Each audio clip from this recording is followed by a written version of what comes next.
The sun hung low and angry over the Rio Verde Valley, a bleeding crimson eye staring down at the dust of West Texas. It was the summer of 1870, and the heat did not simply exist. It possessed the land.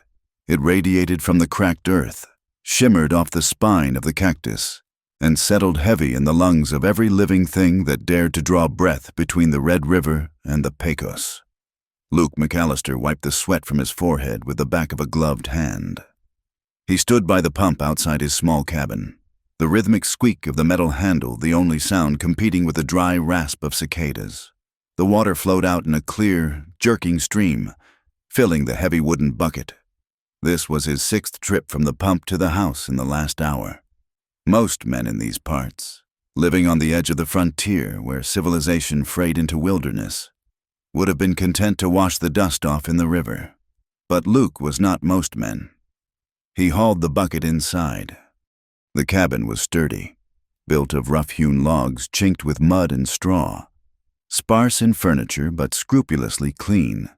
In the center of the main room, sitting on a rug made of braided rags, sat his prized possession, a high-backed tin bathtub. It had cost him nearly 3 months of earnings breaking horses for the cavalry, transported all the way from St. Louis by wagon, dented twice in transit but still watertight. Luke poured the water into the tub. Steam rose, curling in the dim light of the lantern he had just lit. He added a kettle of boiling water from the wood stove to cut the chill.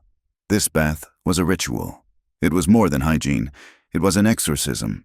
He stripped off his shirt, revealing a map of scars on his torso, some from knives, some from bullets. Souvenirs of a war between the states that had ended 5 years ago and an Indian war that never seemed to end. Luke stepped into the water and sank down with a groan that was half pain, half relief. He closed his eyes.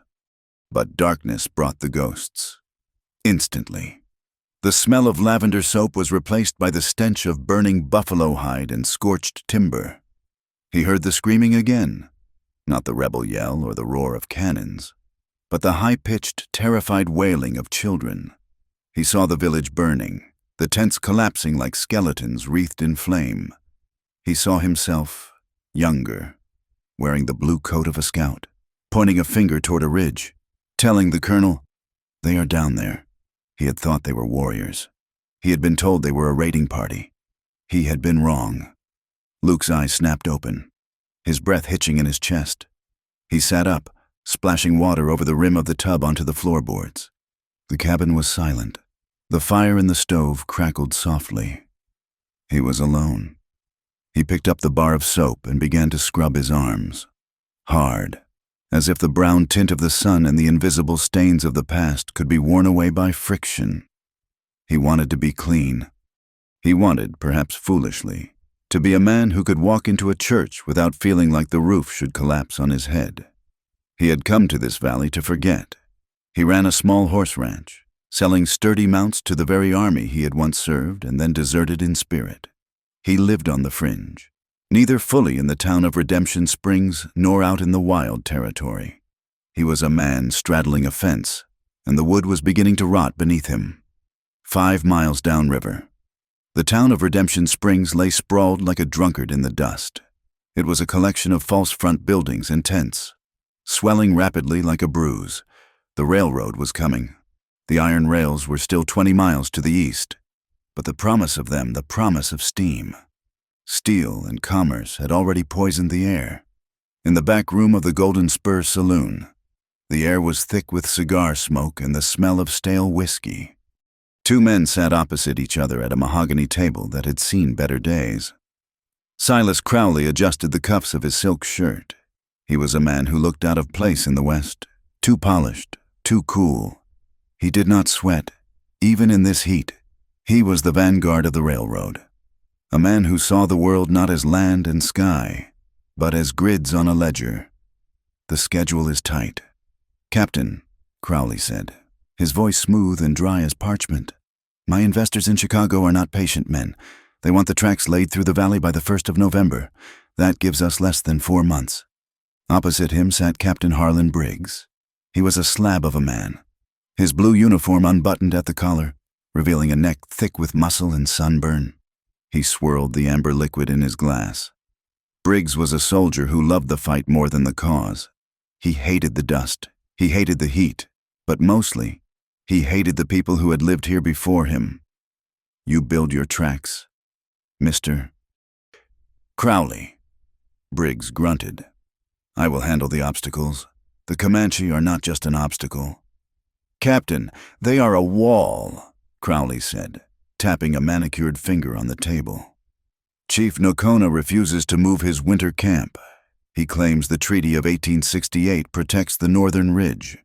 If we have to divert the track around them, it will cost the company $50,000 and 3 weeks of labor. I prefer not to spend either. Briggs smiled, a gesture that did not reach his cold, pale eyes. Treaties are paper, paper burns. Nocona is an old wolf with no teeth. It is the young ones I worry about. But if they are provoked, if they break the peace first, then the army has no choice but to clear the valley for the safety of American citizens. Crowley took a slow drag from his cigar. Provoked, a useful word. I have a shipment of supplies coming in next week, expensive equipment. It would be a tragedy if savages were to attack it. A tragedy that would demand swift retribution. A tragedy indeed, Briggs agreed, raising his glass in a mock toast. To progress. Outside the saloon, the town bustled with uneasy energy. Miners, prostitutes, laborers, and merchants moved through the streets, glancing nervously at the horizon. Fear was the currency here. The preacher shouted from a crate about the Philistines at the gates. The schoolteacher hurried her children inside when the sun began to dip. To them, the Comanche were not people. They were the monsters in the dark. The reason they slept with loaded shotguns under their mattresses. They wanted the land, but they wanted it without the guilt of theft. They wanted safety, and they would pay men like Briggs to buy it with blood. High above the valley, on the limestone bluffs that overlooked the winding snake of the Rio Verde, the air was cooler, cleaner. Here, the wind carried the scent of sage and pine, not coal and whiskey. Tala sat atop her paint mare, looking down at the scars the white men were carving into the earth. She was 22 years old, with eyes the color of dark obsidian and hair that fell in a heavy braid down her back, interwoven with strips of leather and hawk feathers. She wore a tunic of soft buckskin, and across her back was a quiver of arrows fletched with turkey feathers. She was the daughter of Nocona, the great chief who had held the line against the Mexicans, the Texans, and now the Americans. But she was not a son, a fact that had shaped every day of her life.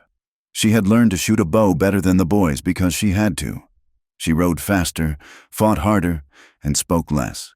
She had earned her place among the warriors, but she knew many still looked at her and saw only a woman who should be scraping hides.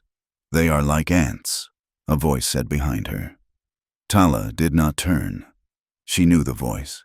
It belonged to Grey Wolf. He pulled his stallion up beside her. He was young, fierce, his chest painted with the symbols of war. He looked at the distant town with a hunger that frightened her. Ants can strip a carcass clean. Grey Wolf, Tala said softly. Do not underestimate them. I do not underestimate them. I hate them. Grey Wolf spat. Your father talks of peace. He talks of words and paper. Look down there, Tala. Do you think they care about words? They are eating the earth. Soon they will come to the ridge. My father is wise, Tala said, though a seed of doubt had long ago taken root in her own heart. He knows we cannot kill them all. There are too many. For everyone we kill, 10 more come on the iron road. Then we kill 10 more, Grey Wolf said. Leaning closer, his hand brushed her arm. A touch that was possessive, demanding. We fight or we die. There is no middle path. Join me. Tala, when the council meets tonight, speak with me. The elders listen to you because you are Nocona's blood. Tell them the time for talking is done. Tala pulled her arm away gently but firmly. She respected Grey Wolf's courage, but his rage blinded him. He saw only the enemy. Tala saw something else. She looked down at the town again. She saw the smoke rising from chimneys, the order of the streets, the strange clothes the women wore. She hated them for their invasion, yes, But she was also consumed by a dangerous curiosity. What drove them? What made them march into a land that did not want them? She had found objects dropped by travelers, a silver mirror, a book with pages thin as onion skin covered in black marks. She had spent hours staring at those marks, wondering what secrets they held. "I will speak what is true," Tala said. "Not what you want me to say." Grey Wolf scowled, turning his horse sharply. "The truth is war. Tala, you will see. Soon, the river will run red, and you will have to choose which side of the blade you are on." He galloped back toward the encampment, leaving dust in his wake. Tala remained, watching the lights of Redemption Springs flicker on, one by one, like fallen stars.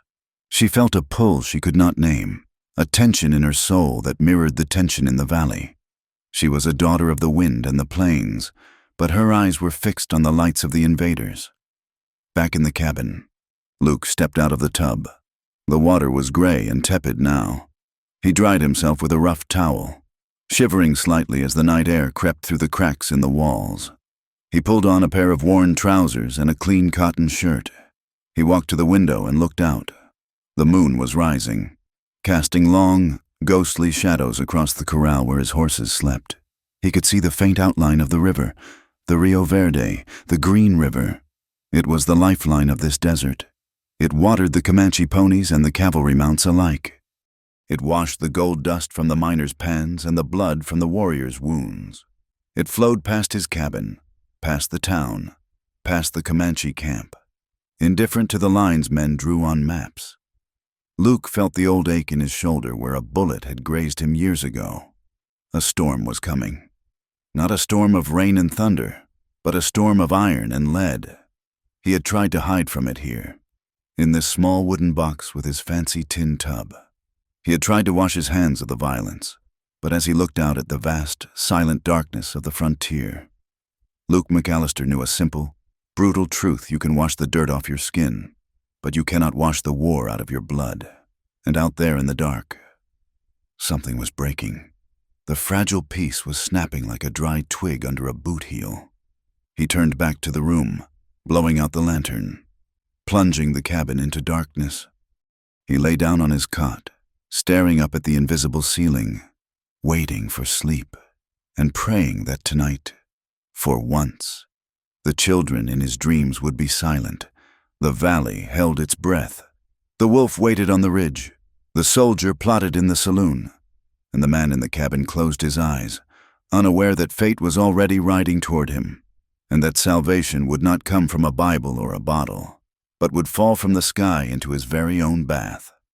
2 days after the water in Luke McAllister's tub had turned cold and gray, the silence of the valley was shattered. It did not break like a glass dropped on a floor. It broke like a bone snapping under weight dull, heavy, and sickening. The heat was oppressive, a physical weight that pressed the breath out of the lungs. Luke was 3 miles east of his cabin, checking the fence line where his property abutted the open range. He had a hammer in his hand and a mouthful of nails, trying to secure a post that the wind had worked loose. His horse, a roan gelding named Buster, flicked his ears nervously, stamping a hoof against the hard-packed earth. Then came the sound. It was the crack of a rifle, then another, and then a volley that sounded like popcorn bursting in a skillet. Luke spat the nails into his palm and swung into the saddle in one fluid motion. He did not have to think about it. The instinct that had kept him alive through 4 years of civil war and 3 years of Indian campaigns took over. He pulled the Winchester repeating rifle from its scabbard, the leather warm against his palm.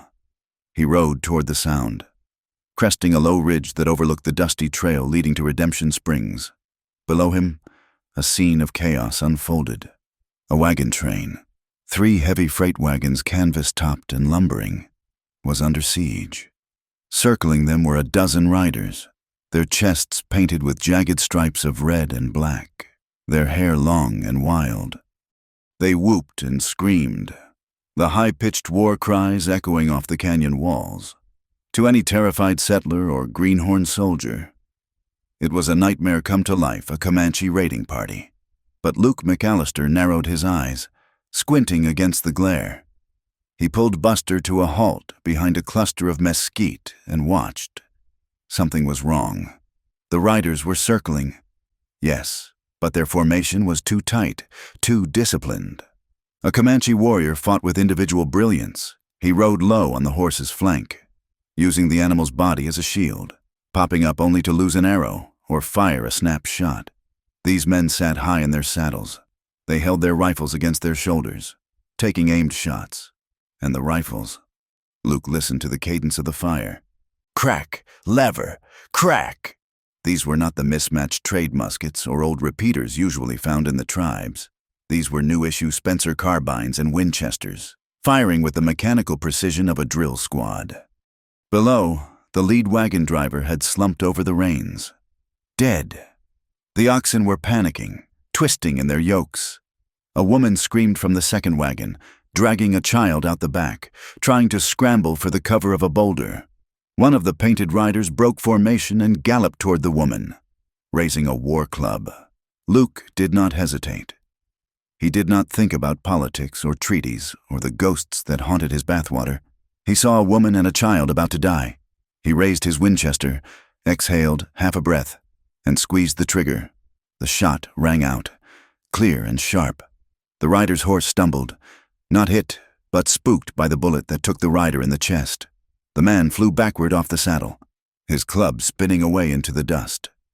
Luke worked the lever. Clack, clack. He fired again.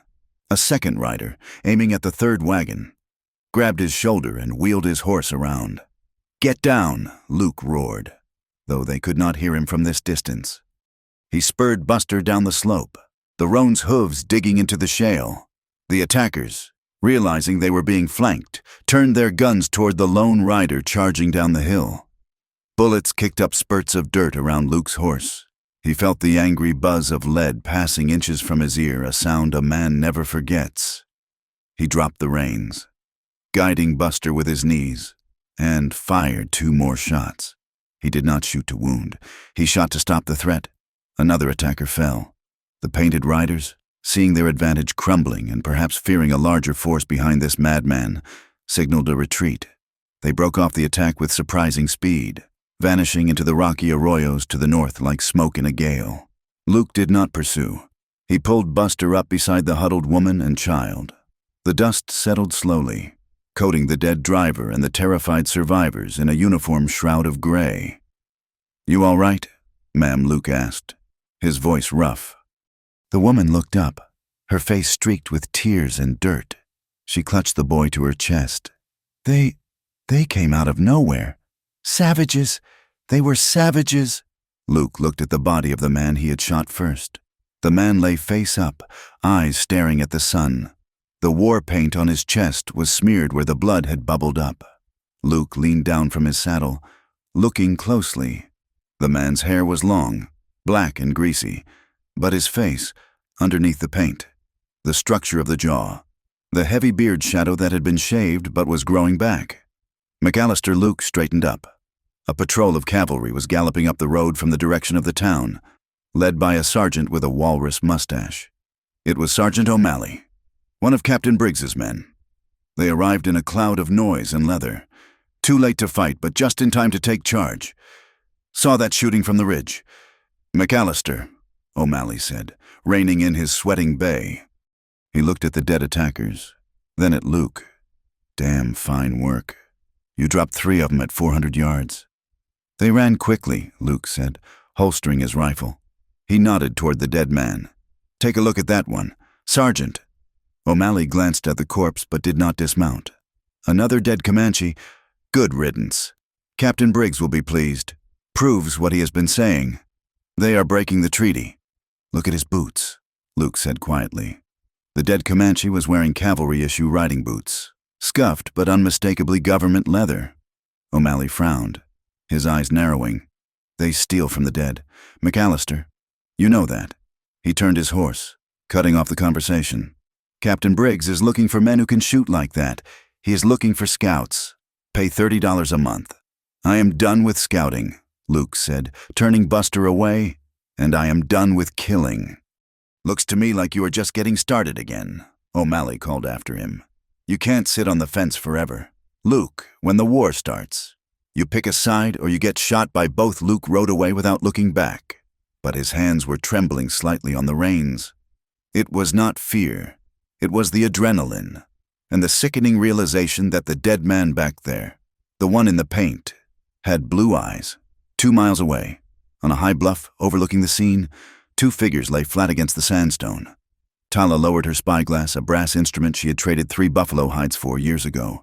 Beside her lay her father, Chief Nakona. His face was a map of wrinkles carved by sun and worry, but his eyes were sharp as a hawk's. "They wear our colors," Tala whispered, her voice trembling with rage. "They paint their chests like the Wolf Clan, but they ride like soldiers."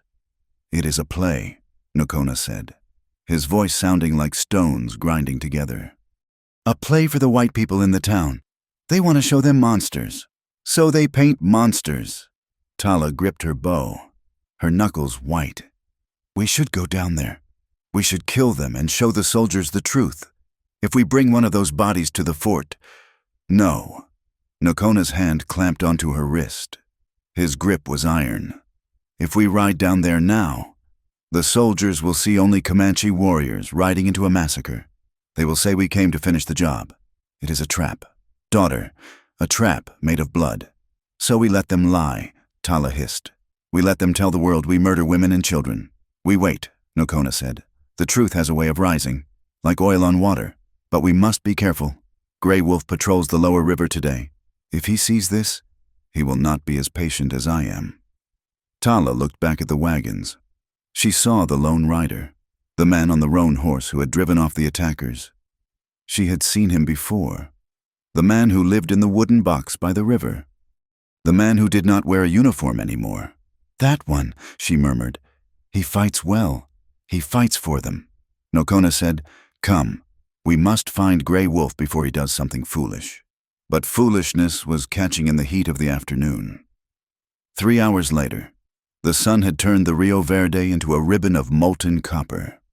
Tala had separated from her father to check the southern ford, a place where the river widened and slowed. She was accompanied by 2 younger warriors and a family group moving to the winter camp, 3 women and 2 children on travois. They were in the open, crossing the shallow water, when the shout went up, "Contact front." It was a patrol of cavalry, not O'Malley's group, but a nervous, edgy squad of 10 men who had likely heard rumors of the wagon attack. They came out of the willows, carbines already leveled. There were no questions asked. The nerves of the valley were frayed to breaking, and the sight of Comanche in the open was the spark in the powder keg. A shot rang out, then another. "Run!" Tala screamed at the women. She wheeled her paint mare around, drawing an arrow and loosing it in a single motion. The shaft thudded into the shoulder of a soldier's horse, causing it to rear and throw its rider. The skirmish was chaotic and brief. The warriors returned fire, covering the retreat of the non-combatants. But amidst the splashing water and shouting men, disaster struck. One of the travois horses panicked, snapping its pole.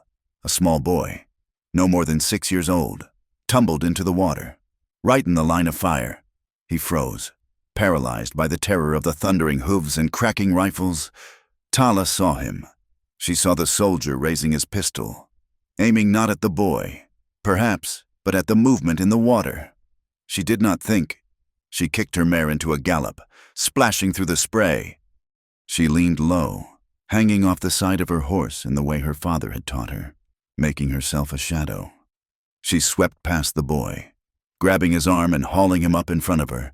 "Go!" she screamed to the others, turning her horse toward the deep water to draw the fire.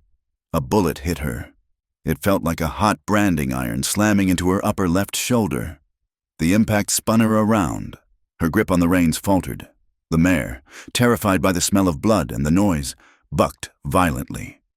Tala fell. She hit the water hard. The breath was driven from her body. The current seized her instantly. The Rio Verde was deceptive, calm on the surface, but muscular and swift underneath.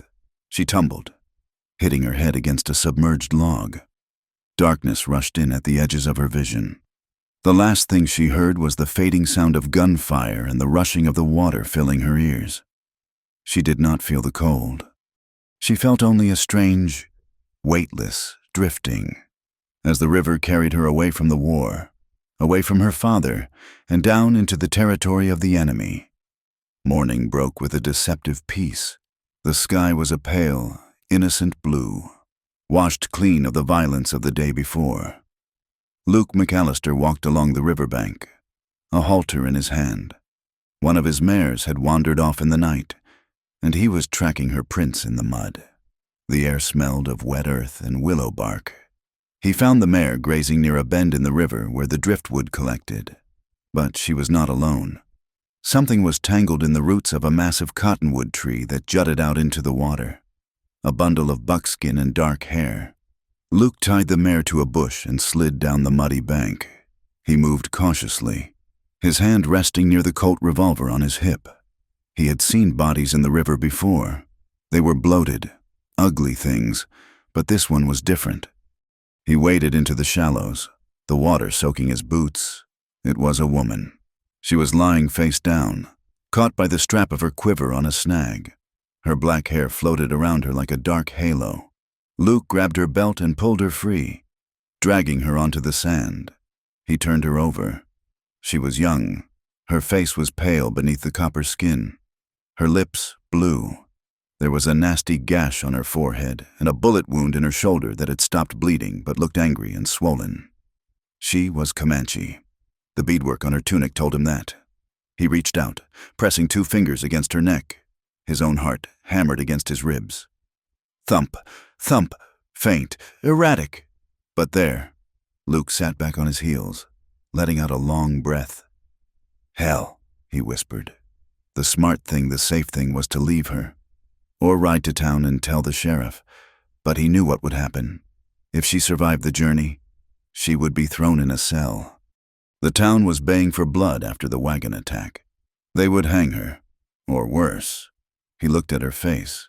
It was strong, even in unconsciousness. The brow was fierce, and then the nightmare came back to him, right there in the bright morning sun. The crying children, the villages burning. He had stood by then. He had done his duty, and it had cost him his soul. Not today, he muttered. He stooped and gathered her into his arms. She was lighter than she looked, but had solid muscles. He grunted with the effort, carrying her up the bank. He could not take her to the house. If O'Malley or Briggs came by, they would see her. He carried her to the old barn, a structure that leaned precariously to the left but was dry and shadowed. He laid her down on a pile of fresh hay in the back corner, behind a stack of grain sacks. He worked quickly. He stripped off her wet tunic, trying to be professional, trying not to notice the curve of her waist or the softness of her skin. He was a medic now, nothing else. He cleaned the wound on her shoulder with whiskey from a flask he kept in the tack room, and she whimpered in her sleep but did not wake. He bound it with strips of clean linen he used for wrapping horse legs. He found a heavy wool blanket and covered her, tucking it under her chin. Then he sat on a crate, watching her chest rise and fall, wondering if he had just signed his own death warrant. It was the smell that woke her. Not the smell of sage and smoke, but the smell of old wood, dry hay, and horse liniment. Tala opened her eyes. The light was dim, filtered through cracks in the wooden walls. Her head throbbed with a dull, rhythmic ache, and her shoulder burned as if a coal were pressed against it. She tried to move, and panic surged through her. Her hands were tied, not tight, but bound with a leather strap. She was in a cage, a white man's cage. She heard footsteps, heavy boots on wood. The door creaked open. A silhouette appeared, backlit by the blinding afternoon sun. A man, tall, broad shoulders. He carried a tin cup. "You are awake," the man said. His voice was deep, like thunder rolling far away. Tala did not answer. The warrior instinct flooded her veins, overriding the pain. She scanned the area.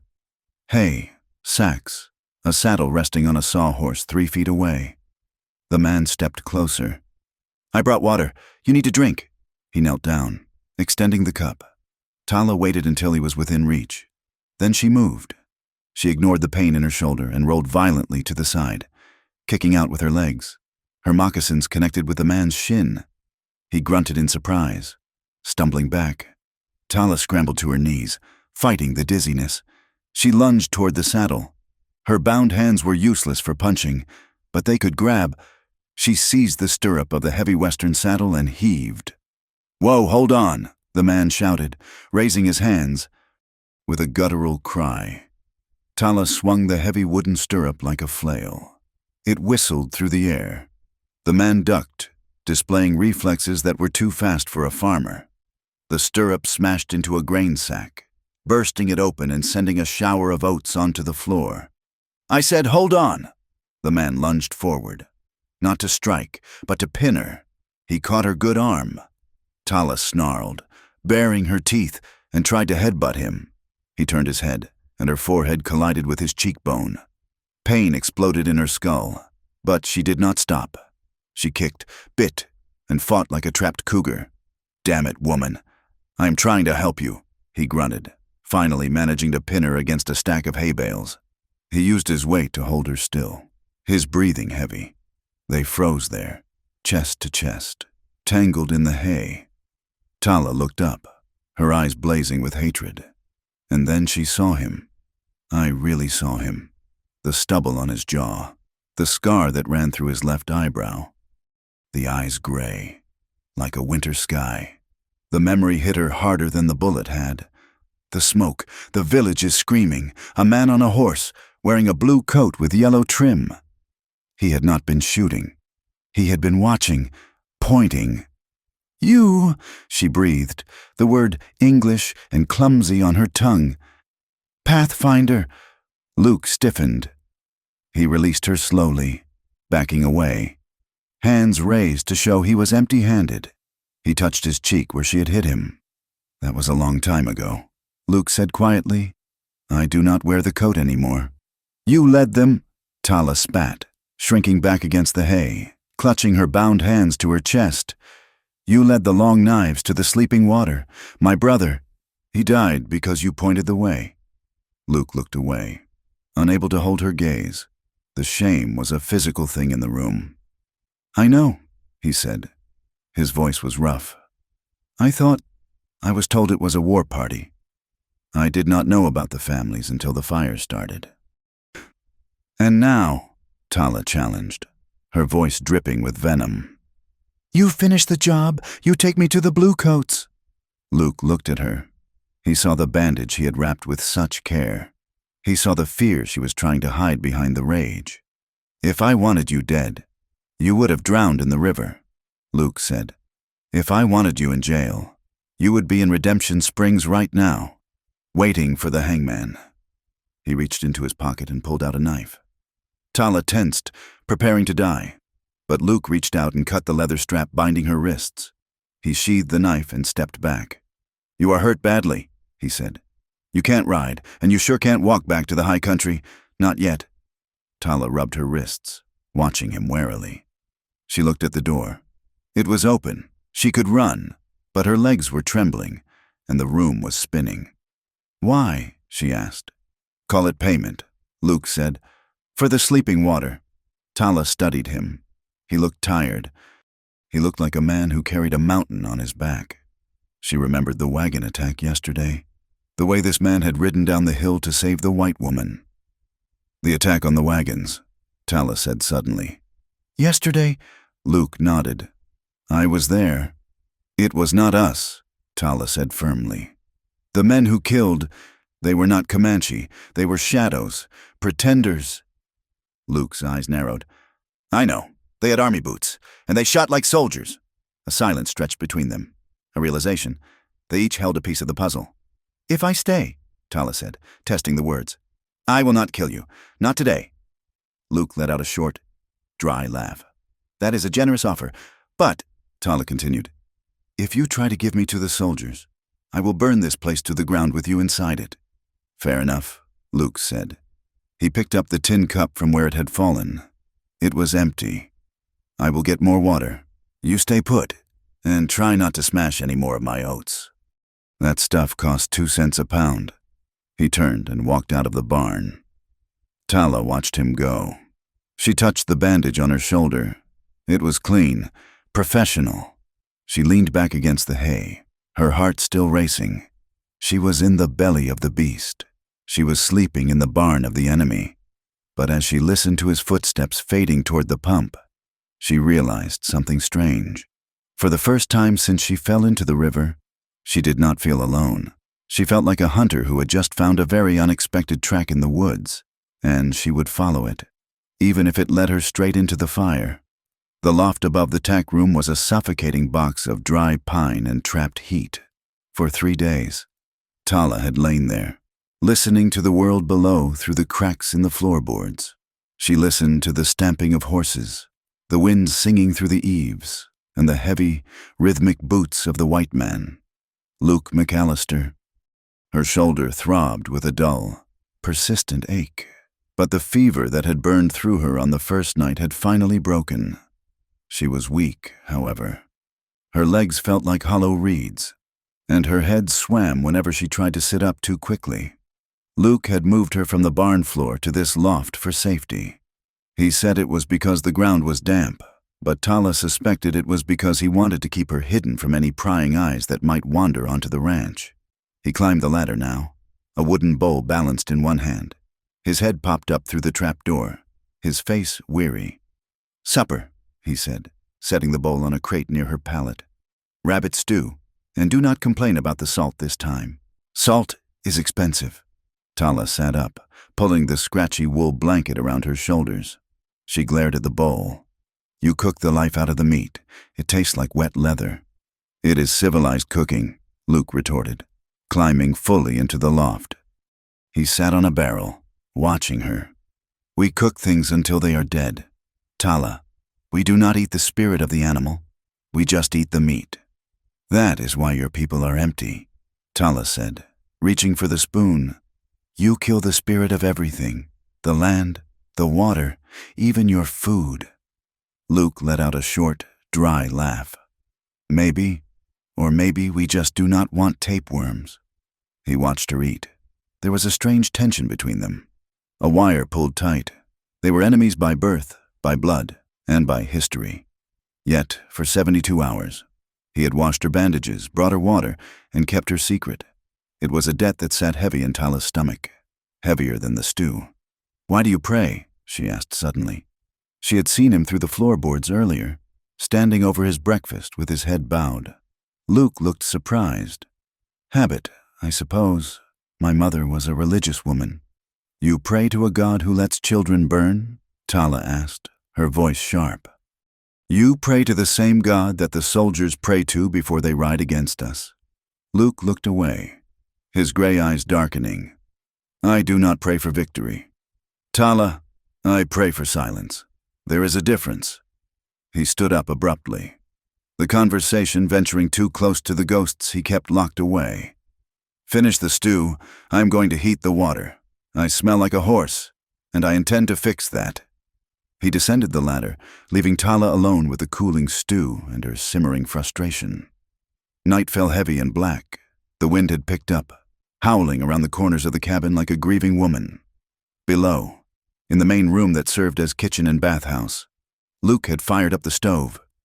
He hauled buckets of water, filling the high-backed tin tub. It was his sanctuary, the one place where the dust of Texas could not reach him. Up in the loft, Tala was restless. The stew had given her strength, and the confinement was making her crazy. She needed to move.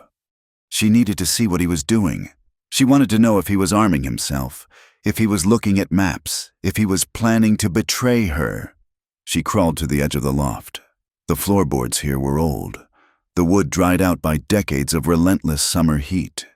There were gaps between the planks, wide enough to see through. She saw the flicker of the lantern below. She saw the steam rising in lazy curls. She saw Luke McAllister standing by the tub. He had stripped off his shirt and trousers.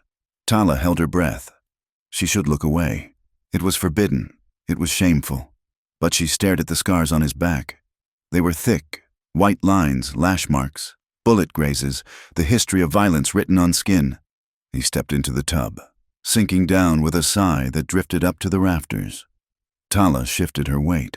trying to get a better angle to see the room's entrance, to check if he had barred the door. She placed her hand on a plank near the edge. It was a mistake. The wood was not just dry, it was rotten at the joist. There was no warning, no creak, just a loud, sickening crack like a gunshot. Tala gasped as the floor gave way beneath her. Gravity seized her. She fell through the ceiling, a tangle of limbs, blanket, and dust. She did not hit the hard floor. She hit the water. Splash! The impact was tremendous. Water erupted from the tub like a geyser, soaking the walls, the floor, and dousing the lantern on the stool, plunging the room into semi-darkness, lit only by the red glow of the stove embers. Tala sputtered, choking on hot water, flailing. She landed half in, half out of the tub, her legs tangled with Luke's, her face inches from his chest. "Jesus Christ!" Luke roared. Scrambling backward, water sloshing violently. Tala panicked. She was wet, disoriented, and in the lap of the enemy. Instinct took over. She scrambled backward, slipping on the wet floorboards, her hand grasping for a weapon that wasn't there. "You trapped me," she hissed, coughing water. "Treacherous dog." Luke was coughing too, wiping water from his eyes. He realized two things simultaneously. First, that a Comanche warrior had just fallen through his ceiling, and second, that he was stark naked in front of her. He spun around instantly, presenting his back to her, grabbing a towel from the rack and holding it around his waist. "I did not trap you," Luke shouted, his voice cracking with shock. "You fell through my roof. Are you trying to kill me, or just give me a heart attack?" Tala knelt on the wet floor, shivering. The water had soaked her thin undertunic, making it cling to her skin like a second layer. She crossed her arms over her chest, humiliation burning hotter than her anger. "The wood, it broke," she stammered, backing into the shadows. "I was checking the door." "Checking the door from the ceiling?" Luke asked, his voice shaking. He did not turn around. He stood there, water dripping from his hair, his back broad and tense. The room went silent, save for the hiss of water droplets hitting the hot stove. The absurdity of the situation hung in the air. A killer of men and a daughter of chiefs, both dripping wet, one naked, one half-drowned, in a puddle of expensive bathwater. Tala looked around for something to cover herself or defend herself. She saw a knife on the table near the stove. She lunged for it. Luke heard the movement. He didn't turn, but he stiffened. "Do not," he said calmly. "I'm armed," Tala warned, her hand gripping the bone handle of the knife. "Do not turn around." "I am not turning," Luke said. He let out a long, ragged breath. He ran a hand through his wet hair. "You know, Tala, most guests knock." "I am not a guest," she spat. "I am a prisoner." "A prisoner who just dropped into my bath," Luke corrected. He reached out blindly to a chair where his clean clothes lay. He grabbed a white cotton shirt, his best Sunday shirt, and tossed it backward over his shoulder. "Put that on," he said. "You are shivering." Tala caught the shirt. It was soft, smelling of lavender and iron. She hesitated. "Why?" she asked. "Because," Luke said, and his voice dropped an octave. It wasn't mocking anymore. It was tired and strangely gentle. "Because even angels deserve to be loved, even when they fall from the sky like that." Tala froze. The knife felt heavy in her hand. Angels. It was a white man's word, a spirit of the sky. "I am no angel," she whispered, her defense crumbling just a fraction. "I am Comanche." "Tonight, you are just a girl who needs a dry shirt," Luke said. "Put it on. Tala, please." She lowered the knife. She pulled the oversized shirt over her head. It swallowed her small frame, the hem reaching her knees. It was warm. "I am dressed," she said. Luke turned around slowly. He had wrapped the towel securely around his waist. He looked at her. Her hair was plastered to her skull, water dripping down her nose. She looked small, fierce, and ridiculously beautiful in the firelight. He didn't move toward her. He didn't make a joke. He just looked at her with an expression she couldn't read, something between respect and sorrow. "You are bleeding again," he said, pointing to her shoulder. The impact had reopened the wound. He stepped forward. Tala flinched, raising the knife. Luke stopped. He held out his hands. "I am just going to check the bandage. That is all." He waited. Slowly. Tala lowered the knife. She nodded. He stepped into her personal space. The heat radiating from him was palpable. He touched her shoulder gently, his fingers calloused but careful. He wasn't touching her like a man touches a woman he desires. He was touching her like a man touches something precious that has been broken. But the intimacy was there. It was in the way her breath hitched when his thumb brushed her collarbone. It was in the way the air in the room seemed to thicken, charged with the electricity of two storms colliding. "It is not deep," Luke murmured, "but you need to rest." "I cannot rest," Tala said, her voice trembling. "The storm is coming." As if on cue, the wind outside rose to a shriek. The cabin groaned. Sand began to hiss against the window panes like 1,000 snakes. "A haboob," Luke said, looking at the window. "A dust storm. A big one." He looked back at her. "We are stuck here. Tala, you cannot go back to the loft. It is too drafty, and I am not going anywhere." He walked to the stove and added a log. The fire flared up, casting long shadows. "Sit," he said, pulling a chair closer to the heat. "We might as well talk, since you decided to drop in." Tala sat. She pulled the white shirt tighter around her. The anger was gone, replaced by a strange, hollow feeling. She looked at Luke, who was pulling on his trousers in the shadows. "Talk about what?" she asked. "About why you fell," Luke said, coming back to the fire. He sat on the floor, leaning against the tub. "And I do not mean from the ceiling. I mean, why are we here, Tala? Why are you not killing me? And why am I not turning you in?" The storm raged outside, sealing them in a cocoon of noise and darkness.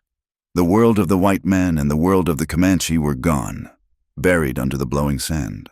There was only this room, this fire, and these two people. "My brother," Tala said softly. The words came out before she could stop them. His name was Swift Horse. He was 10 years old. Luke looked up. He was at the sleeping water. Tala continued, staring into the flames. "He was playing with a toy bow I made him. When the soldiers came, when you pointed the way, he ran to the river." She looked at Luke. Her eyes were dry, but they held an ocean of grief. "They shot him in the back. A soldier with a yellow mustache." He laughed. Luke closed his eyes. The pain on his face was raw, unguarded. "I remember," he said hoarsely. "I remember the boy. I remember the soldier. His name was Corporal Miller. I broke his jaw that night in the mess tent. They threw me in the stockade for a week." He opened his eyes and looked at her. "It does not bring your brother back. I know that, but I want you to know. I did not laugh. I died that day, too. Tala, the man I was, he died in that river with your brother." "Then who are you now?" Tala asked. "I am just a man trying to wash the blood off his hands," Luke said, gesturing to the spilled bathwater, "and doing a poor job of it." Tala looked at the puddle on the floor. She looked at the man sitting in the wreckage of his dignity and his past. "The water does not wash it away," she said. "Only action does." Luke nodded slowly. He stood up and walked to a heavy oak chest in the corner. He unlocked it and pulled out a leather satchel. "You are right," he said. "Action." He came back and spread a map on the floor between them. It was a surveyor's map of the valley, marked with red ink. Beside it, he placed a crumpled piece of paper, the one he had taken from the dead Comanche at the wagon attack. "Look," Luke said, pointing to a red line cutting through the northern ridge. "This is the railroad. This is where Silas Crowley wants to lay his tracks." Tala leaned forward, her shoulder brushing Luke's arm. She did not pull away. She traced the line with her finger. "That is the burial ground," she said. "The place of the ancestors." "Crowley knows that," Luke said. "He does not care. It is the straightest line. It saves him money." He tapped the crumpled paper. "And this is a contract. It is signed by Silas Crowley. It authorizes payment of $500 to a group of men led by a man named Dutch for security services. Security? Tala frowned. Mercenaries, Luke explained. Hired guns. Killers. The men who attacked the wagons, the men who attacked you at the river. Tala's eyes widened. They attacked their own people. To blame us. To start a war, Luke finished. If the army thinks the Comanche are slaughtering settlers, Captain Briggs gets his orders to clear the valley. He wipes out your people. Crowley gets his land. The railroad goes through. The truth hung in the air, cold and sharp. It was not just hatred or fear that drove this war. It was greed. Cold, calculated greed. We have to stop them, Tala said. Her voice was firm. The warrior was back. We cannot stop them with arrows and Winchesters, Luke said. They have too many men. If we fight, we give them exactly what they want. Then what? We give them the truth, Luke said. We showed this paper to the colonel at the fort. We showed it to the town council. But we need more. We need to catch them in the act. My father, he meets the soldiers in 2 days, Tala said, for the treaty talk.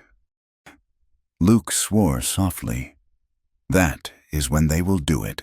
That is the trap. They will turn the peace talk into a massacre. The wind battered the door, shaking the hinges, but inside, a new strength was forming. It was fragile, born of desperation and a shared enemy, but it was there. Tala looked at Luke. She saw the scars on his chest, the weariness in his eyes, and the determination in his jaw. She realized that the line between enemy and ally was not drawn in the sand. It was drawn in the heart. We go together, she said. You to the town, me to the camp. We will prepare.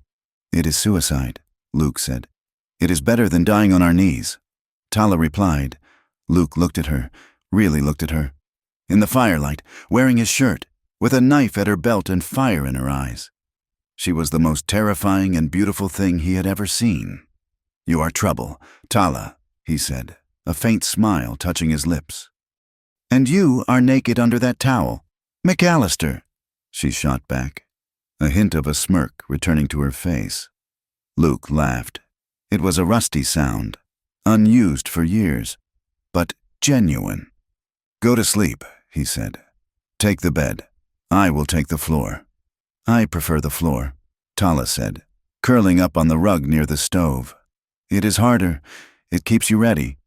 Luke blew out the lantern. The room plunged into darkness, save for the red eye of the stove. Outside, the storm raged on, burying the world in dust, but inside the cabin, for the first time in a long time, Luke McAllister did not dream of burning villages. He listened to the steady breathing of the woman on the floor, and he wondered if maybe, just maybe, there was a way to be washed clean after all, not by water, but by fire. The alliance was struck. The trap was set. And, come morning, if the storm broke, they would ride into the teeth of the wolf, together. The dust of the high plains did not just coat the skin, it settled into the soul. Tala rode her mare hard toward the ridge where the smoke of the Comanche fires curled into the twilight sky. Her shoulder ached with a dull, throbbing rhythm that matched the beat of the hooves. But the pain in her chest was sharper. She was returning to her people.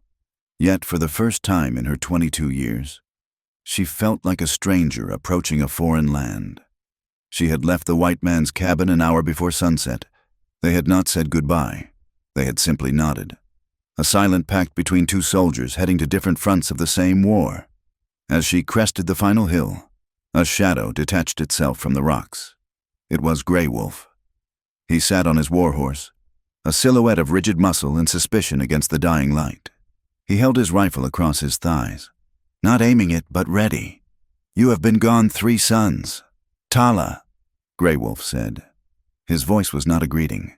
It was an accusation. Tala pulled her mare to a halt. She kept her face impassive, masking the weakness in her limbs. The river took me. Grey Wolf. I woke up miles downstream. I had to walk part of the way until I found the mare. Grey Wolf nudged his horse closer. He sniffed the air, his eyes narrowing. You smell of soap and lavender. Since when does the river smell of a white woman's parlor? Tala's heart hammered against her ribs. Luke's shirt. She had washed her tunic in the creek before changing back, but the scent of the white man's world still clung to her hair. I found a settler's wagon washed up in the reeds. She lied, her voice steady. I took what I needed to clean the blood. Would you prefer I return the smell of rot? Grey Wolf stared at her for a long moment. His gaze dropped to her shoulder, where the fresh bandage was hidden beneath her buckskin. No Kona believes you are dead. The council meets tonight to decide the price of your blood. They say the soldiers killed you. Then let us go tell them I am alive, Tala said, kicking her horse forward. Before you start a war over a ghost, the council fire roared in the center of the encampment, sending sparks spiraling up toward the stars. The faces of the elders were etched in orange light and deep shadow. Nokona sat at the head, wrapped in a buffalo robe, looking older than Tala had ever seen him. When she stepped into the circle, a gasp rippled through the crowd. Nokona stood up, his stoic mask crumbling for a second as he rushed to embrace her. My daughter, he whispered into her hair. The spirits have sent you back. But the reunion was cut short by the angry voice of Grey Wolf. He stepped into the light, raising a fist. She lives, he shouted to the warriors. But our brothers who died at the ford do not. The soldiers fired first. They killed a child, and now we hear they attacked the supply wagons. They break the treaty before the ink is even wet. A roar of agreement went up from the younger men. They brandished their rifles and lances. We must strike, Grey Wolf continued, his eyes locked on Tala. We must ride down to Redemption Springs and burn it before they bring the Iron Horse through our burial grounds. No! Tala's voice rang out, clear and sharp. She stepped away from her father, facing the circle. That is what they want. The men who attacked the wagons, they were not us. And the men who attacked us at the ford, they were frightened. Frightened men kill just as dead as brave ones. An elder muttered. There is a snake in the valley, Tala said, desperate to make them see. A man named Crowley. He hires men to dress like Comanche. He wants us to attack, so the Great Father in Washington sends the army to wipe us out. If we attack now, we walk into his trap. Grey Wolf sneered. You sound like the peace talkers. Tala, or worse, you sound like you admire them. Did the river wash away your courage? It washed away my blindness. Tala shot back. I saw the tracks. I saw the boots. We must wait for the treaty day. We must bring proof. Proof, Grey Wolf laughed, a harsh, barking sound. The white man's paper is a lie. His words are wind. Only blood is true. Nokona raised his hand, silencing the bickering. Tala speaks with the wisdom of the owl. We will wait, but only until the moon is full. If the treaty is a lie, then we will ride, and we will not stop until the river runs red. Tala lowered her head, accepting the decree. But as she walked away from the fire, she felt Grey Wolf's eyes boring into her back. He did not trust her, and she realized with a sinking feeling that he was right not to. Her loyalty was no longer a simple, solid thing. It was fractured, and half of it was currently riding toward a town that wanted her dead. Luke McAllister rode into Redemption Springs under the cover of darkness. The town was buzzing with nervous energy. The saloon pianos were playing too loud, and men walked the boardwalks with hands hovering near their holsters. He tied his horse in an alley and made his way to the back door of the mayor's office. Mayor Thompson and the town preacher, Reverend Pike, were inside, huddled over a bottle of sherry. When Luke knocked and entered, they jumped as if they had seen a ghost. Luke, Mayor Thompson stammered, adjusting his spectacles. We were not expecting you. I heard you were involved in the shooting at the wagon train. I stopped the shooting, Luke said, tossing the crumpled paper he had found on the desk. Read this. It is a contract. Silas Crowley is paying mercenaries to attack his own wagons. He is framing the Comanche. The Reverend picked up the paper, squinting at it. This is serious. Luke, but it is just a list of supplies and a payment order. It does not say attack wagons. It is signed by Dutch, Luke said, his voice tight. Dutch is a killer. Everyone knows that. And look at the date. The day before the attack. Mayor Thompson sighed, pushing the paper away. Luke, listen. We know you mean well. We know you have history. But you have been out in that cabin a long time. Alone. The heat, the memories. Sometimes a man sees conspiracies where there are only tragedies. Luke felt a cold knot form in his stomach. You think I am crazy? We think you are shell-shocked, the mayor said gently.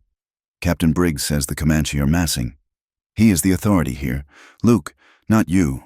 You are just a horsebreaker now. Briggs is in on it. Luke slammed his hand on the desk. He and Crowley are working together. The Reverend stood up, his face stern. That is enough. Mr. McAllister, Captain Briggs is a decorated officer. To accuse him of treason without proof, that is a hanging offense. I suggest you go back to your ranch and pray for peace. Luke looked at them good men, weak men, blinded by fear and authority. He snatched the paper back. Praying will not stop what is coming, he said quietly. And when the burning starts, remember that you had a chance to stop it. He walked out into the cool night air. He was alone.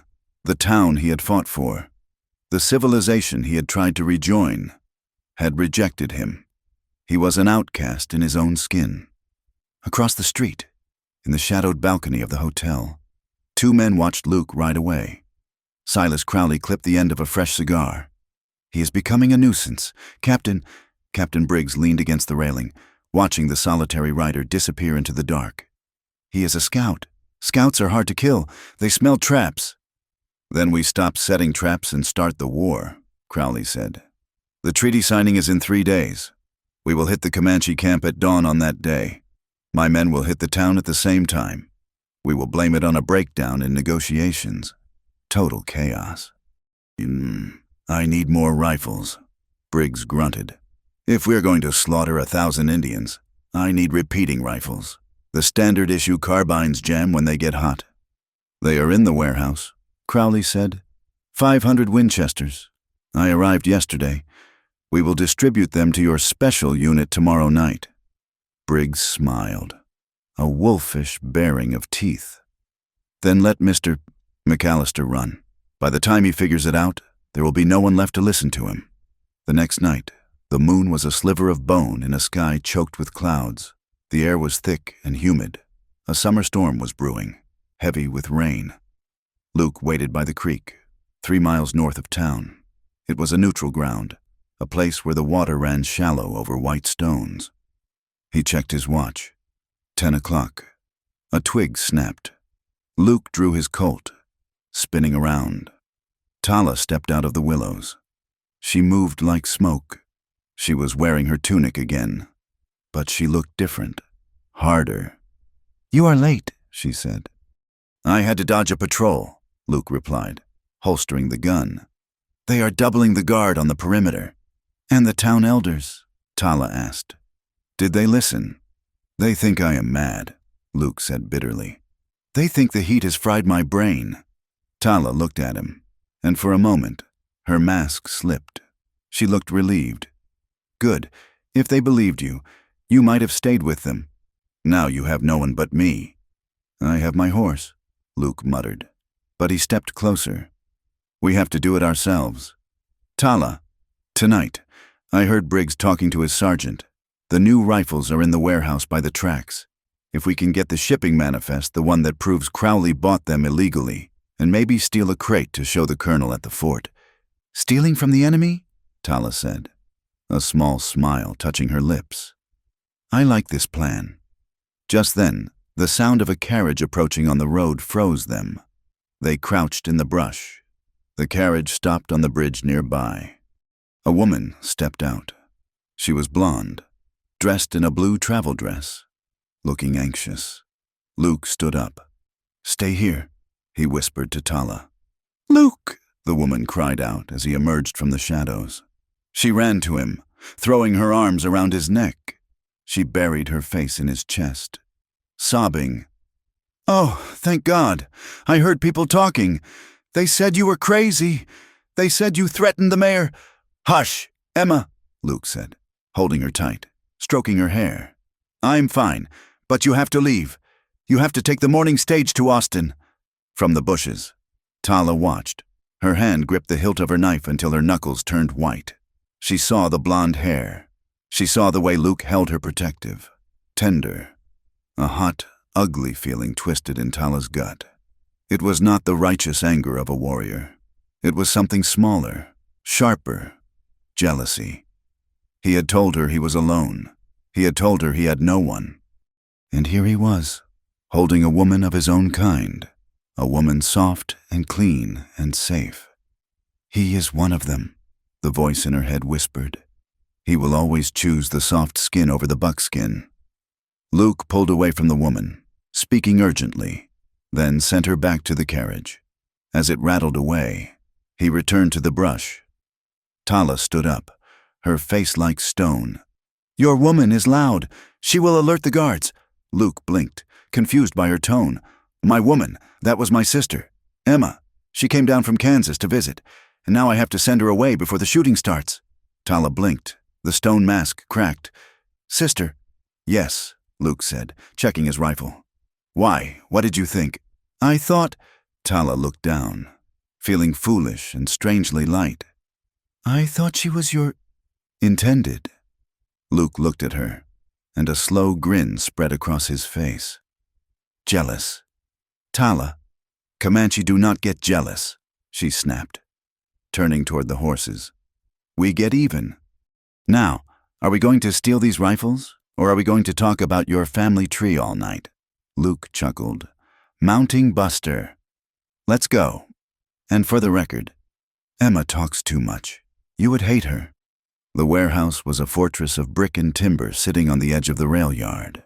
Rain had begun to fall. A steady, soaking drizzle that turned the dust to slick mud. 2 guards at the front, Luke whispered. They were crouched behind a stack of railroad ties. 1 patrolling the back. I take the back, Tala said. You create a distraction. No killing unless we have to, Luke warned. I will just put him to sleep, Tala promised. She moved into the darkness. Luke waited 2 minutes, then picked up a rock and hurled it at a stack of metal pipes near the gate. Clang! The front guards jumped. What was that, a coyote? Go check it out. As one guard moved away, Luke slipped through the shadows toward the side door. He picked the lock with a tension tool he kept in his boot. The door clicked open. Inside, the warehouse smelled of pine tar and gun oil. Crates were stacked to the ceiling. Luke struck a match, shielding the flame with his hand. He found the office area a desk cluttered with papers. He rifled through them frantically. Supply orders, lumber invoices, beef contracts. Here, he whispered. A ledger. Special shipment, 500 Model 1866 Winchesters. Recipient Captain H. Briggs, paid by S. Crowley. He shoved the ledger into his shirt. Suddenly, a shadow dropped from the rafters. Tala landed beside him, silent as a cat. I found the guns, she whispered. Crates of them. Enough to kill every warrior in my tribe twice. We have the book, Luke said. Let's go. Hold it right there. A lantern flared to life. Standing in the doorway of the office was a man Luke recognized Dutch, the mercenary leader. He held a shotgun leveled at Luke's chest. Well, Dutch grinned, his teeth yellow in the lantern light. The horsebreaker, and what do we have here? He peered at Tala. She was dressed in dark clothes, her face smeared with mud for camouflage. Drop the guns, Dutch ordered. Luke hesitated. Do it, or the girl gets cut in half, Dutch warned. Luke slowly placed his Colt on the desk. Tala dropped her knife. Turn around, Dutch commanded. As they turned, the Dutch stepped forward to pat them down. He reached for Luke first, but Tala saw an opening. As Dutch shifted his weight, she spun, kicking the shotgun upward. Boom! The gun went off, blowing a hole in the ceiling. The sound was deafening in the enclosed space. Run! Luke shouted. He tackled Dutch, slamming him into a shelf of whiskey bottles. Glass shattered. Tala grabbed the ledger from the desk and scrambled for the window. Dutch threw Luke off with surprising strength and lunged for Tala. He grabbed her arm. his fingers digging into her sleeve. The fabric tore. The Dutch froze. He looked at Tala's exposed forearm.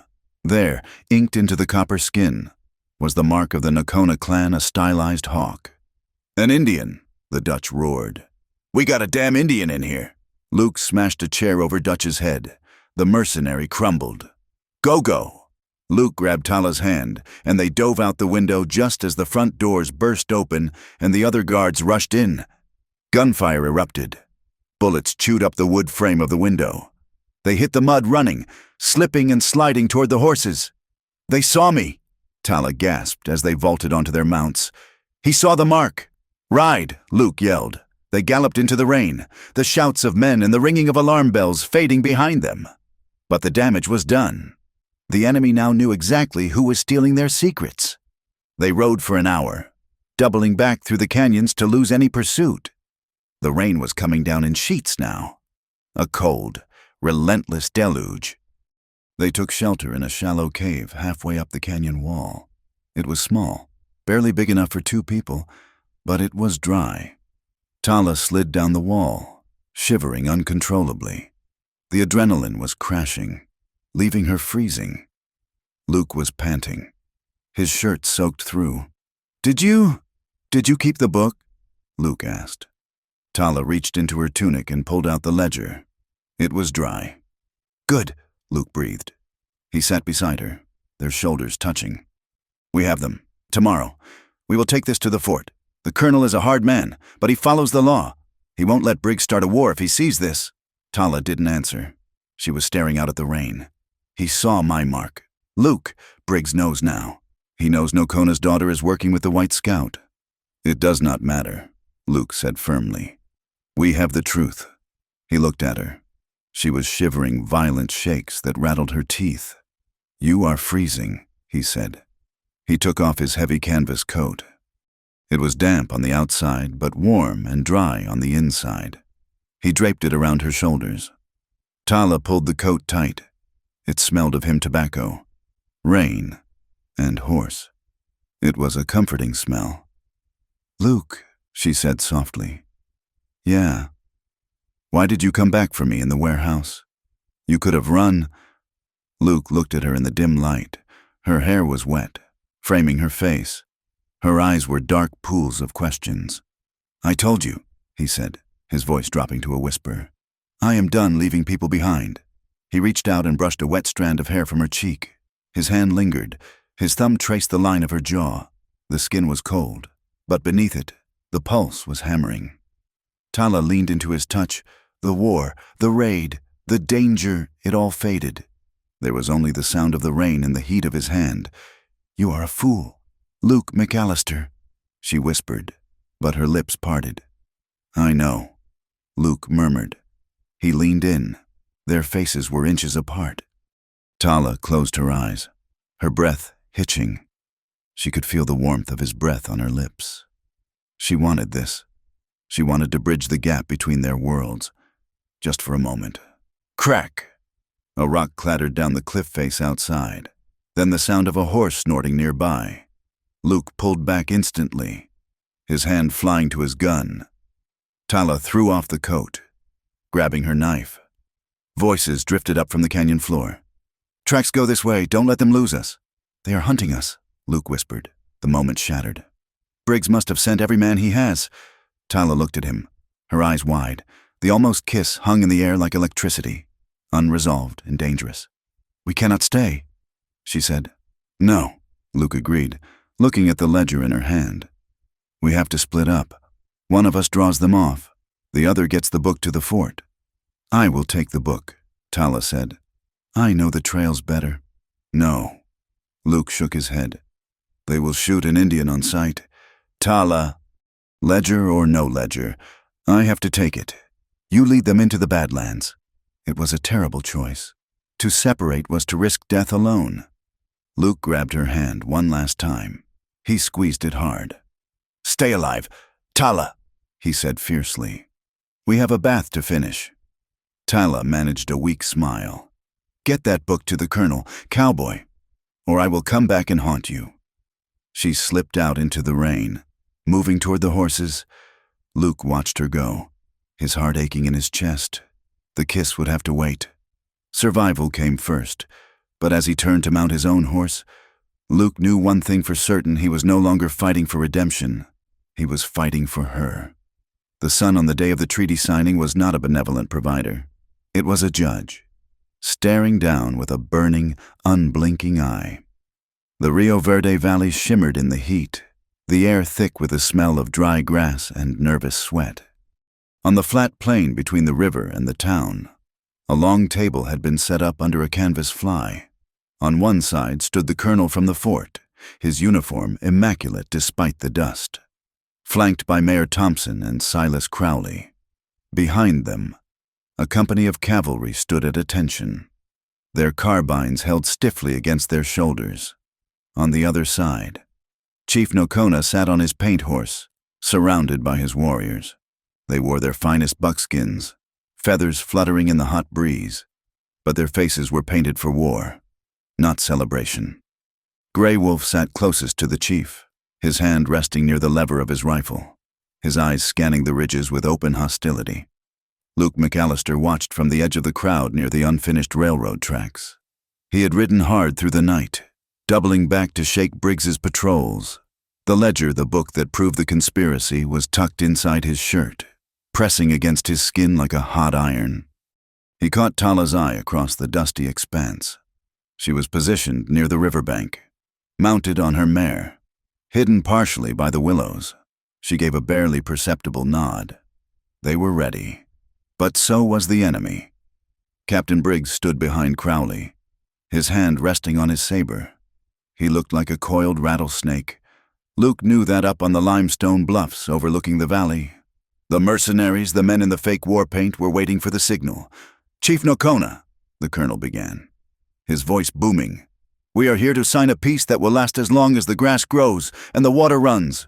"The water runs red with the blood of my people," Nocona replied, his voice deep and carrying effortlessly across the silence. "You ask for peace, yet your wagons bring more iron, more soldiers, more fences."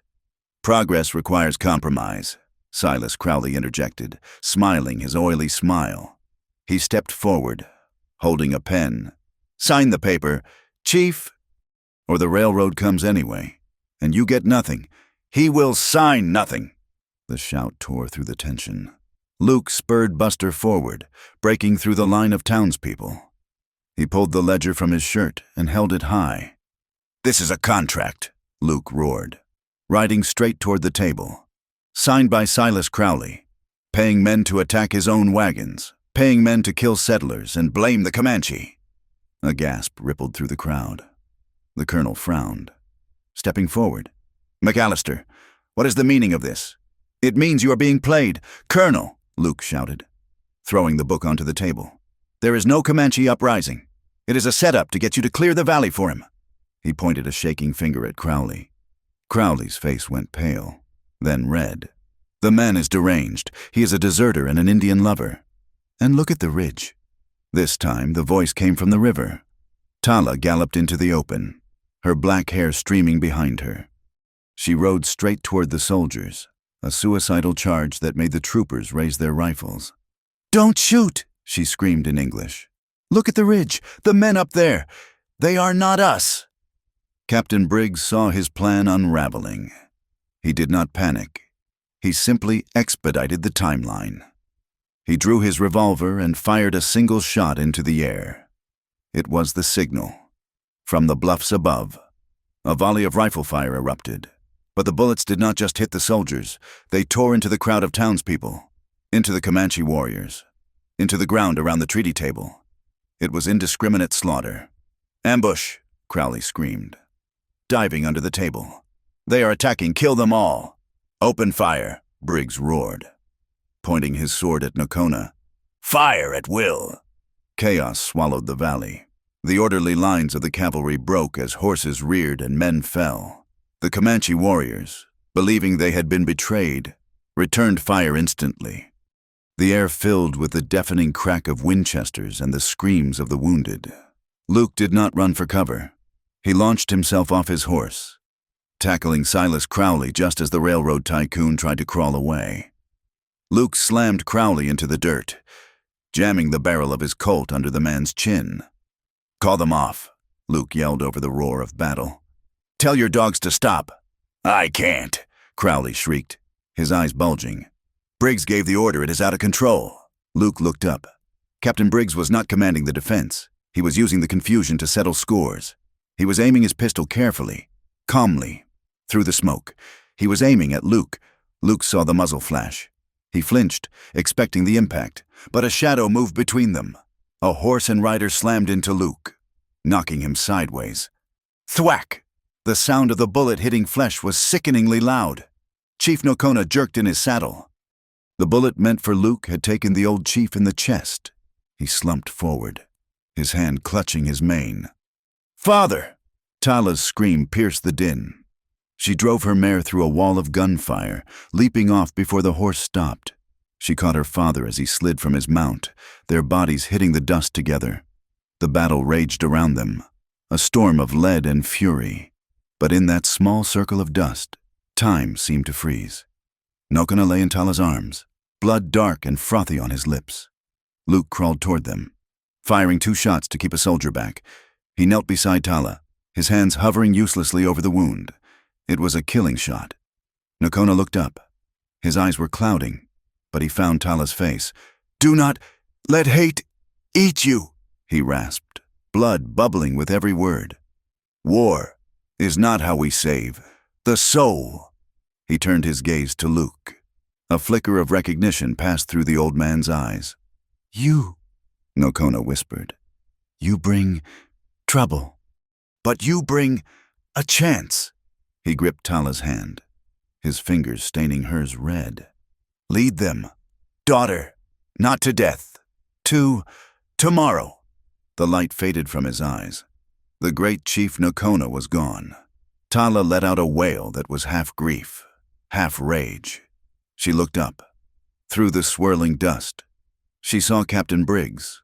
He was reloading his revolver, limping slightly, a cruel satisfaction on his face as he surveyed the carnage. Grey Wolf appeared out of the smoke, his face streaked with blood. He shoved a heavy army revolver into Tala's hand. "Kill him!"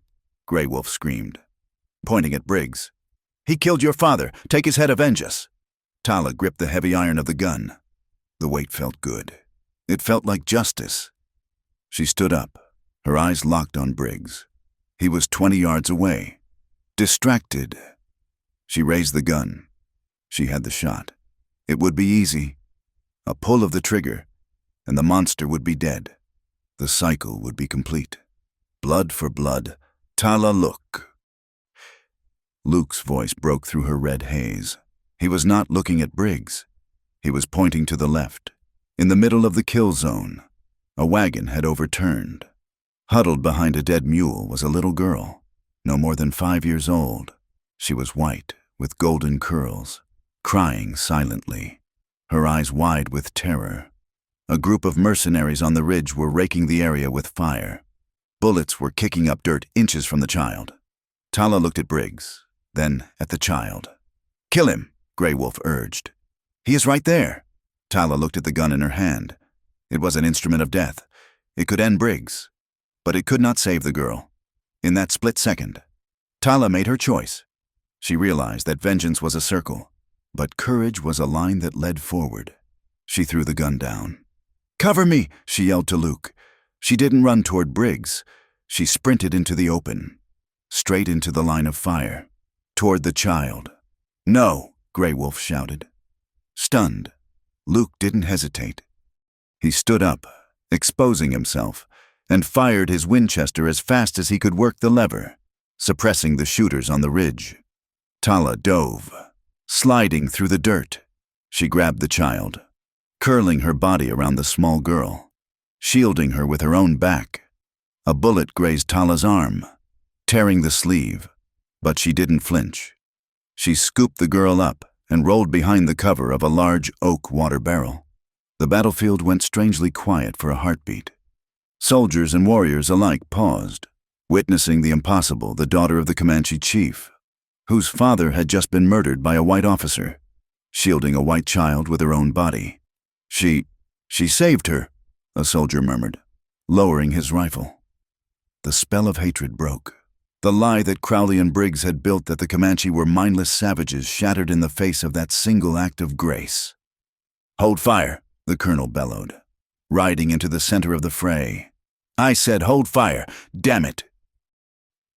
But Captain Briggs was not done. He saw his war slipping away. He saw Luke standing near the overturned wagon. "Traitor!" Briggs screamed, raising his pistol at Luke. "You die with them." Luke was empty. He clicked the trigger. Click. Briggs smiled. He steadied his aim. Bang! The shot did not come from Briggs. Briggs jerked violently, a look of surprise crossing his face. A crimson flower bloomed on his chest. He dropped his pistol, crumpled to his knees, and fell face forward into the dust. Luke spun around. Standing near the edge of the crowd was Sergeant O'Malley. His smoking carbine was lowered. He looked at Luke, then at the dead captain. "He gave an unlawful order," O'Malley said, his voice flat. "And I have had a belly full of killing women and children." The firing from the ridge stopped. The mercenaries, seeing their paymaster captured and their commander dead, began to melt away into the hills. Crowley saw the tide turn. He scrambled up from the dirt, his fine suit ruined, and ran. He ran blindly toward the river, toward the only escape route left, the unfinished railroad bridge. "Crowley!" Luke shouted, taking a step to pursue. "Let him go," Tala said. She was standing up, still holding the little girl. Her voice was calm, terrifyingly so. "Look!" Crowley had reached the bridge. It was a skeleton of timber and iron, stretching halfway across the swollen river. A heavy flatbed car loaded with rails sat on the end of the track, secured by chocks.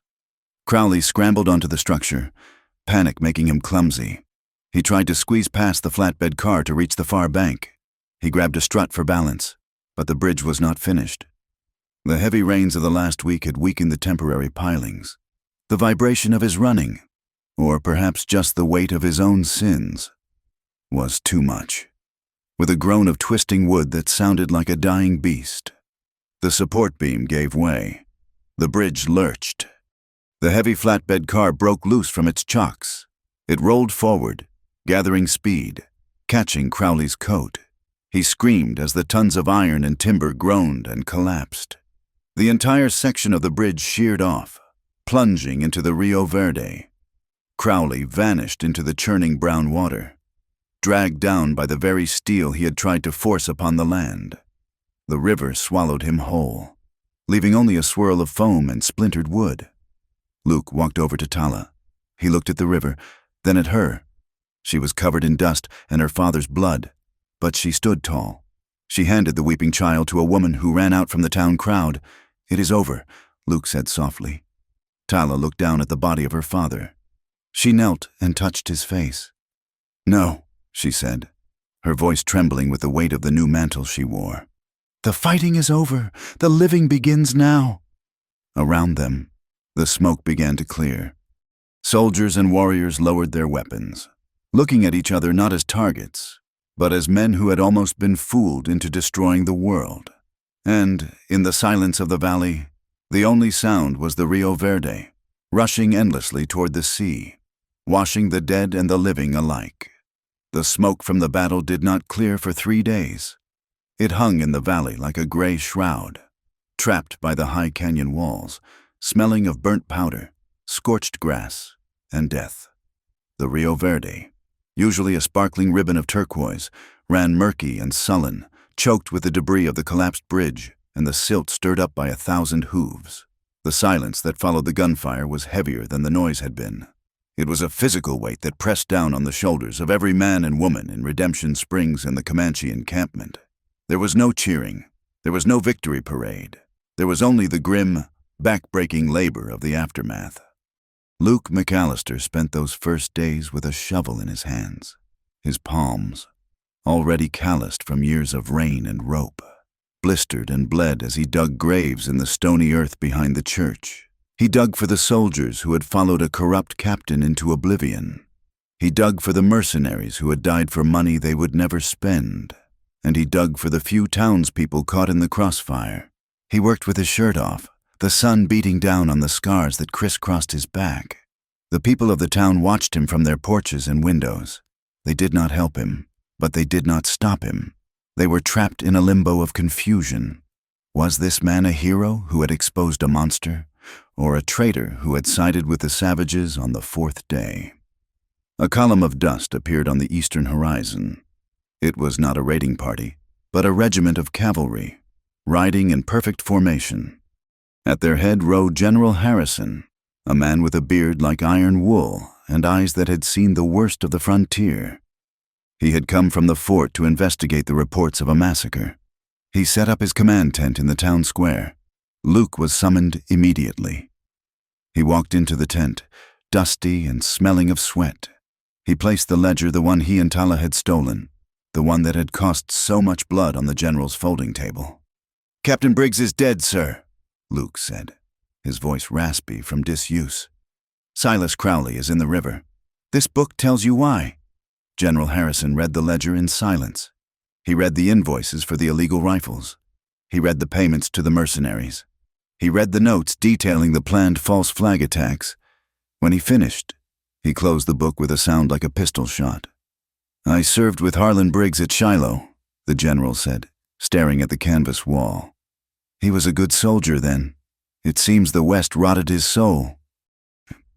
"The West just reveals what is already there." "General," Luke replied. The general looked at Luke, really looked at him. "And what has it revealed to you, Mr. McAllister?" "That I'm done digging graves, sir." The general nodded. He issued his orders that afternoon. The railroad expansion through the northern ridge was suspended immediately. The Army engineers were tasked not with building forts, but with surveying a new route, one that swung south, bypassing the sacred burial grounds of the Comanche entirely. It would cost the railroad company $50,000 and 3 months of delay. But with Crowley dead and his corruption exposed, the investors in Chicago were in no mood to argue. While Luke dealt with the paper and the politics, Tala dealt with the spirit. The Comanche camp was a place of mourning. The women had cut their hair short. The wailing of the grieving families echoed off the canyon walls at night, a haunting sound that made the coyotes fall silent. Tala had washed her father's body herself. She had dressed him in his finest buckskins, the ones beaded with the story of his life. They did not bury him in the ground like the white men. They took him to a high crevice in the red rocks, a place where the wind would always sing to him, and they laid him to rest facing the rising sun. She stood there for a long time after the others had gone down. She felt hollowed out, as if the bullet that killed Nakana had taken a piece of her heart with it. "He was a great man," a voice said behind her. Tala did not turn. She knew the step. It was Grey Wolf. He stood a few paces back, his face unpainted, his eyes dark with a mixture of grief and anger. "He was a great man who died because he trusted a white man," Grey Wolf said bitterly. "He died saving a white man," Tala corrected, turning to face him. "There is a difference." "Is there?" Grey Wolf spat. "The outcome is the same. We have no chief, and you stand there with the smell of the town on you. You speak with the general. You look at maps with them. You are becoming one of them. Tala." "I am doing what Nakona told me to do," Tala said, her voice steady, though her hands trembled. "I am leading us to tomorrow. The general has signed the new paper. The iron road will move. The soldiers will pull back to the river. We keep the ridge. We keep the water." "For how long?" Grey Wolf challenged. "Until they want more, until they change the paper again." "Maybe," Tala admitted. "But today, we are alive. Today, our children are not being hunted. That is a victory." "Grey Wolf." Grey Wolf shook his head. He looked at the valley below, at the smoke rising from the town and the camp, mingling in the air. "I cannot do it," he said softly. "I cannot live in a world where I have to ask permission to ride on the grass my ancestors bled for. I cannot watch you with him." Tala felt a pang of sorrow. She had grown up with Grey Wolf. They had learned to ride together. In another life, perhaps they would have been mates. "Where will you go?" she asked. North, Grey Wolf said. To the Staked Plains. There are still free bands there. Quahati. They do not sign papers. He walked to his horse and mounted. He looked down at her one last time. You chose a hard path. Tala, you try to walk with one foot in the canoe and one foot on the bank. Someday, the river will widen, and you will fall. If I fall, Tala said, lifting her chin, I will swim. Grey Wolf did not look back. He kicked his horse into a gallop, riding away from the camp, away from the peace, disappearing into the vast, heat-shimmering emptiness of the horizon. He was a ghost of the past, leaving the world of the present. The weeks that followed were a slow, painful knitting of bones and trust. The general kept his word. The surveyors moved the stakes. But the real work was done not by the men with medals, but by the people with hammers and needles. Luke spent his days at the Comanche camp. At first, the warriors watched him with hands on their knives. But when they saw him stripping his shirt off to help rebuild the lodges burned by the mercenary rockets, their hostility began to thaw. He worked hard, sweating alongside them, not speaking much, just doing the work. He brought nails from the town metal teeth that bit into the wood and held it fast, stronger than leather lashings. In return, Tala came to the town. She did not come as a beggar or a conquered subject. She rode her paint mare down the main street with her head high. She brought baskets of herb sage for infection, willow bark for fever. One afternoon, Luke watched from the porch of the general store as Tala sat with Mrs. Gable, the mother of the little girl Tala had saved. The two women, separated by language and 1,000 years of culture, were kneeling in the dirt. Mrs. Gable was showing Tala how to knead yeast dough, her hands white with flour. Tala was showing Mrs. Gable how to grind corn without losing the sweetness of the kernel. It was a small thing. It was not a treaty. But as Luke watched them laugh at a shared mistake, a cloud of flour dusting Tala's nose, he felt a lump in his throat. This was the bridge Nokona had spoken of. It was built of flour and cornmeal. But the nights were when the true healing began. Luke and Tala would meet at his cabin. It was no longer a hideout. It was a sanctuary. The roof had been fixed, the floorboards replaced.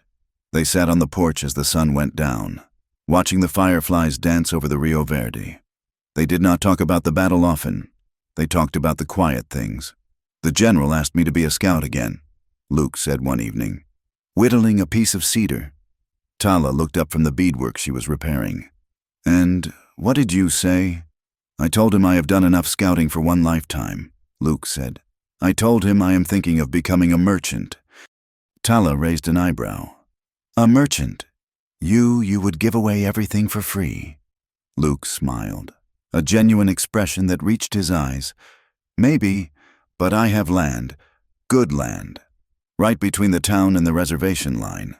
If the railroad is moving south, they need a depot, but they also need a place to trade with your people, a place where the prices are fair. A trading post, Tala said, testing the word. Rio Verde trading post. Luke nodded. I provide the goods. You provide the translation. We make sure nobody gets cheated, not the soldiers, not the tribe. Tala set her beadwork down. She looked at the river, darker now as twilight deepened. My father would have liked that. He always said trade is better than bullets. It is harder to shoot a man when he owes you $2. Luke chuckled. He put the wood down and reached out, covering her hand with his. His palm was rough, scarred, and warm. How is the shoulder? He asked quietly. It pulls when the rain comes, Tala said. She turned her hand over, interlacing her fingers with his. And your back. It hurts when I remember, Luke admitted. They sat in silence for a long time. The sexual tension that had once crackled between them like lightning had changed. It had deepened. It was no longer the frantic energy of survival. It was the slow, steady burn of endurance. Tala moved from her chair to sit on the step beside his knee. She leaned her head against his leg. Luke rested his hand on her hair, his fingers tracing the line of the braid. They call you a traitor in the saloon, Tala said softly. I heard them. I have been called worse. Luke shrugged. Half the town hates me because I sided with you. The other half tolerates me because I saved their railroad contract. I can live with that. And the tribe, Tala said. Some of them say I am a pet of the white man. Grey Wolf. He said I have forgotten who I am. Luke's hand stopped moving. He leaned down, his voice fierce in her ear. You are the daughter of Nakona. You saved a child in the middle of hell. You stood in front of a cannon to save your people. Anyone who says you forgot who you are is blind. Tala turned her face up to his. In the moonlight, her eyes were wet. I am tired of fighting. Luke, she whispered. I am so tired. I know, Luke said. Me too. He pulled her up into his lap. It was not a graceful movement. They were both stiff and sore, bodies map-made of old injuries. But when she settled against him, her head on his shoulder, it felt like the final piece of a puzzle snapping into place. He kissed her. It was not the desperate, adrenaline-fueled almost kiss in the cave. It was slow. It tasted of coffee and grief and hope. It was a kiss that acknowledged every scar they carried, every ghost that watched from the shadows. We do not have to fight anymore, Luke murmured against her lips. We just have to live. That is the hardest part. Living is defiance, Tala said, pulling back to look at him. To breathe is to defy death. To love is to defy hate. Then we are the biggest rebels in Texas, Luke said. The next morning, the work began in earnest. Luke rode into town and walked into the land office. He sold 40 acres of his southern pasture to the railroad company for the new track alignment. He demanded payment in gold, not script. With a heavy bag of coins in his saddlebag, he rode to the lumber yard. He bought timber good, seasoned oak and pine. He bought nails, glass for windows, and a new, large sign. He rode back to the cabin where Tala was waiting. She had brought 3 young men from the tribe warriors who had been too young to fight in the great battle, but strong enough to build. They want to learn, Tala said, gesturing to the boys who were eyeing Luke's tools with curiosity. They want to know how to build a house that does not move when the wind blows. Then let us teach them, Luke said. They worked through the heat of the day. The sound of hammers and saws replaced the sound of bugles and rifles. Slowly, the structure began to take shape next to Luke's cabin. It was not a fort. It had no high walls. It had a wide porch, inviting and open. One afternoon, as they were putting the shingles on the roof, a summer storm rolled in. It was a gentle rain this time, not a deluge. The water washed the dust from the new wood, turning it a rich, warm honey color. Luke and Tala stood under the shelter of the new porch, watching the rain fall on the valley. The grass was already growing back over the battlefield. The blackened circles where the rockets had hit were disappearing under a carpet of green. The earth forgives faster than we do, Tala observed. It has had more practice, Luke said. He looked at the unfinished sign leaning against the wall, Rio Verde Trading Post. And below it, in smaller letters that Tala had painted herself with painstaking care, everyone welcome. Do you think they will come? Tala asked. The people from the town, the people from the tribe. Will they really come here and trade, instead of shoot? Some will, Luke said. Some won't. But we will be here, and we will keep the door open. He looked at the river, flowing steady and strong. He thought of the bathtub inside the cabin, the place where their 2 worlds had collided with such a spectacular disaster. You know, Luke said, a mischievous glint entering his eye. Now that we have more space, I was thinking of ordering a bigger tub. Tala laughed. It was a bright, clear sound that seemed to chase away the last lingering shadows of the war. A bigger tub, she asked. For what? You are still just one man. Well, Luke said, pulling her close as the rain fell around them like a curtain of silver beads. I figure angels have a habit of falling. I should be prepared to catch them. Tala rested her head on his chest, listening to the steady beat of his heart. The war was over. The dead were at rest.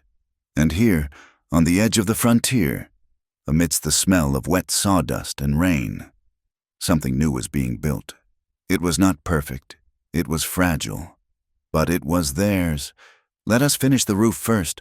"Cowboy," she whispered. "Then we can talk about the plumbing." Luke smiled and watched the rain wash the valley clean. The sun will be out tomorrow. And for the first time in a long time, he was looking forward to seeing it rise. 6 months had passed since the guns fell silent in the Rio Verde Valley, and the land had begun to change in ways both subtle and profound. The scars of the earth, torn open by rockets and hooves, were healing under a blanket of new sagebrush and wildflowers. But the biggest change was made of iron and wood. The railroad had arrived.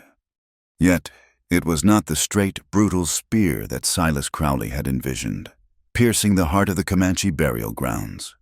Instead, the track curved. It swept in a wide, graceful arc to the south, hugging the riverbank before cutting away toward the sunset, giving the high limestone bluffs and the silent ancestors who rested there a wide berth. The iron horse puffed its black smoke and rattled the ground, but it bowed its head to the history of the land, where the track bent nearest to the town and the reservation line. A new structure stood. It was built of sturdy oak and pine, smelling of resin and hope. A sign hung above the wide porch, swinging gently in the hot breeze, Rio Verde Trading Post. Luke McAllister stood behind the polished counter, wiping down a jar of peppermint sticks. He wore a clean white shirt, the sleeves rolled up to reveal his forearms, but the gun belt that used to hang heavy on his hips was gone. In its place was a simple leather apron. The trading post was alive with noise. To his left, a group of soldiers from the fort were buying tobacco, their blue uniforms dusty but their postures relaxed. To his right, 3 Comanche women were inspecting bolts of bright calico cloth, speaking in low, melodic tones. $2 for the lot, Luke said to a young settler who was trying to trade a stack of beaver pelts. $2, the boy protested. Mr. Crowley used to pay $3. Mr. Crowley is currently inspecting the bottom of the river, Luke said, his voice dry but not unkind. And $2 is a fair price for summer fur. Take it or leave it, son. The boy took it. Luke slid $2 silver across the counter. He watched the exchange with quiet satisfaction. This was his new battlefield. There were no bullets, only bargaining. There was no blood, only commerce. He was no longer a weapon to be pointed. He was the fulcrum upon which 2 worlds balanced. He walked out onto the porch, wiping his hands on his apron. The heat of the afternoon was softening as the sun began its descent. He looked toward the meadow that lay between the post and the river. There, he saw her. Tala was sitting on a large flat rock, surrounded by a dozen children. Some were Comanche, with hair like raven wings. Some were from the town, with faces freckled by the sun. They sat mixed together, a patchwork quilt of the valley's future. Tala wore her buckskins, but she had added a necklace to her attire. It was a simple leather thong holding a silver dollar one with a hole shot clean through the center. It was a keepsake from a shooting contest Luke had won against a boastful sergeant 3 months ago, a token she wore like a medal. "Look at the arrow," Tala was saying, holding up a flint arrowhead. She spoke in English, her accent thick but clear. "The stone is hard. It does not bend. That is why it breaks." She picked up a willow branch. She bent it into a circle until the ends touched. "The wood is soft. It yields. That is why it survives to become a bow." A little boy with red hair raised his hand. "My PA says arrows are for savages." The Comanche children bristled, but Tala raised a hand. "And my father used to say rifles were for cowards who could not look an elk in the eye. Both were wrong. A weapon is just a tool. It is the heart of the man holding it that makes it savage or noble." Luke smiled, leaning against the porch post. She was a natural teacher. She did not sugarcoat the past. She told them about the raids. She told them about the broken treaties, but she also told them about the day the firing stopped. She was planting seeds of understanding in soil that had been poisoned for a generation. Tala looked up and caught his eye across the meadow. Her face, usually so serious when she was teaching, broke into a smile that hit Luke in the chest with the force of a physical blow. She dismissed the children, who scattered like quail, running toward the river to skip stones. She walked toward him, her stride long and confident. The dust of the day coated her boots, and a smudge of charcoal from a cooking fire marked her cheek. To Luke, she looked more regal than any queen in a silk dress. "You are staring. Storekeep," she said as she stepped onto the porch. "I am inspecting the inventory," Luke teased. "Thinking I might need to order more trouble, I seem to be running low." "You have plenty of trouble right here," she said, poking him in the chest. "General Harrison was asking for you. He wants to know if you can supply beef for the winter garrison." "I told him yes," Luke said, "but only if he buys it from the tribe's herd, at market price, no army discount." Tala laughed. "You are a hard man." "Luke McAllister."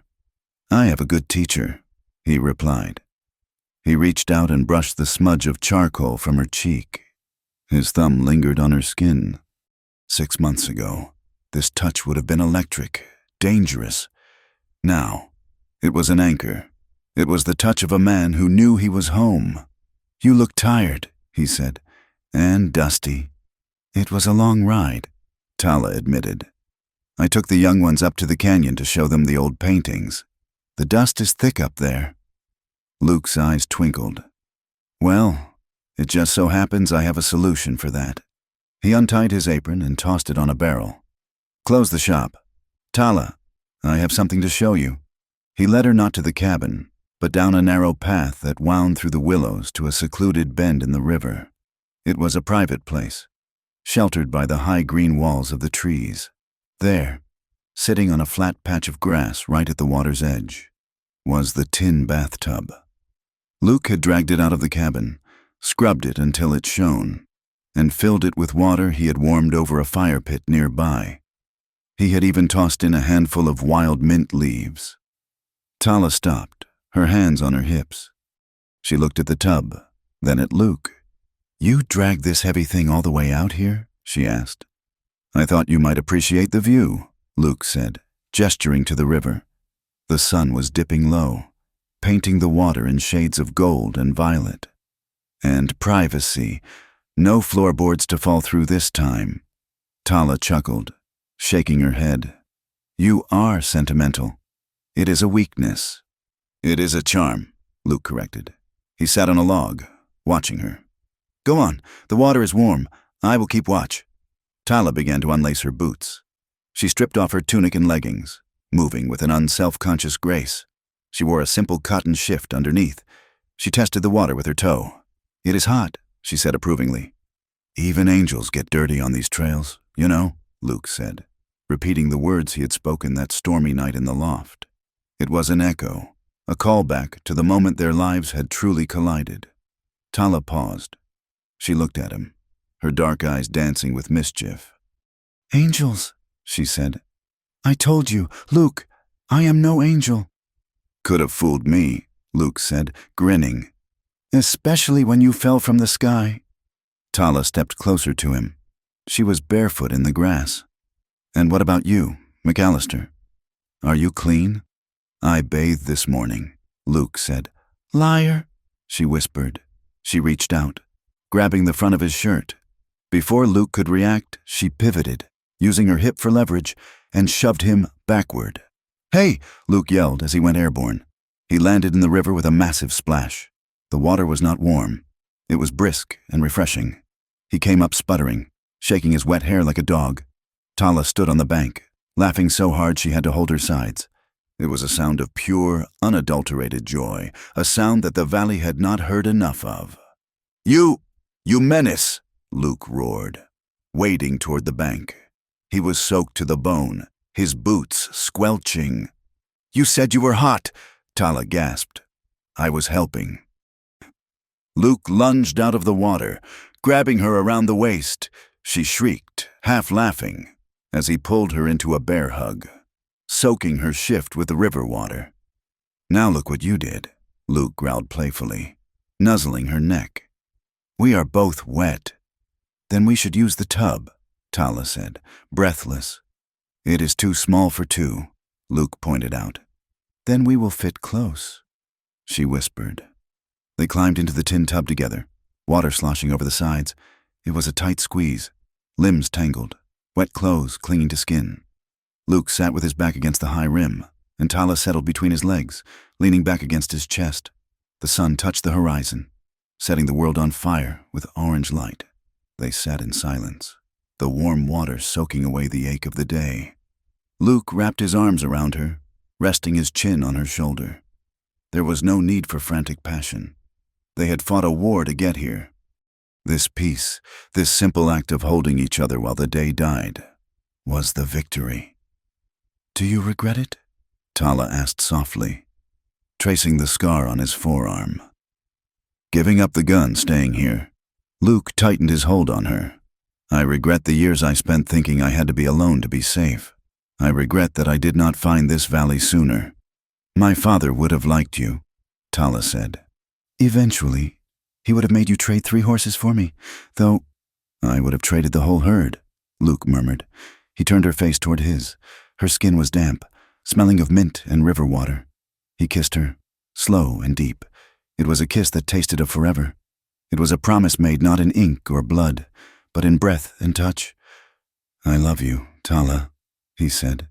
The words were simple, stripping away all the defenses he had built over a lifetime of violence. "And I love you, Luke McAllister," she replied, "even if you do take up too much room in the bath." They sat there as the stars began to poke through the twilight, 2 survivors washing away the past, ready to face the night together. The next morning, they rode out early. Before the trading post opened, they rode their horses up the steep trail to the highest point of the limestone bluff. From here, they could see the entire valley. They could see the green ribbon of the river, the brown cluster of the Comanche teepees, the gray roofs of the town, and the black line of the railroad track curving through the sagebrush. "Look," Tala said, pointing. A train was approaching from the east. It was a freight train, long and heavy, steam billowing from its stack.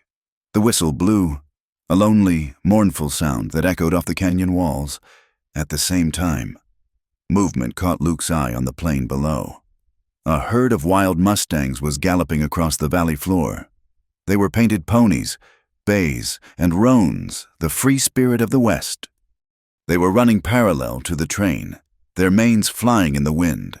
The train chugged and hissed, a beast of iron and fire. The horses ran with the fluid grace of blood and bone. As they watched, the herd turned. They galloped straight toward the tracks. Crossing the iron rails 100 yards ahead of the engine, they did not stop. They did not fear the machine. They simply flowed over the obstacle and continued their run toward the open prairie. "They do not stop," Luke said quietly. "The iron comes, but the horses keep running." "We are like them," Tala said. "The world changes. New things come, but we do not have to stop being who we are. We just found a new way to cross the track." Luke looked at the landscape. It was a hard land.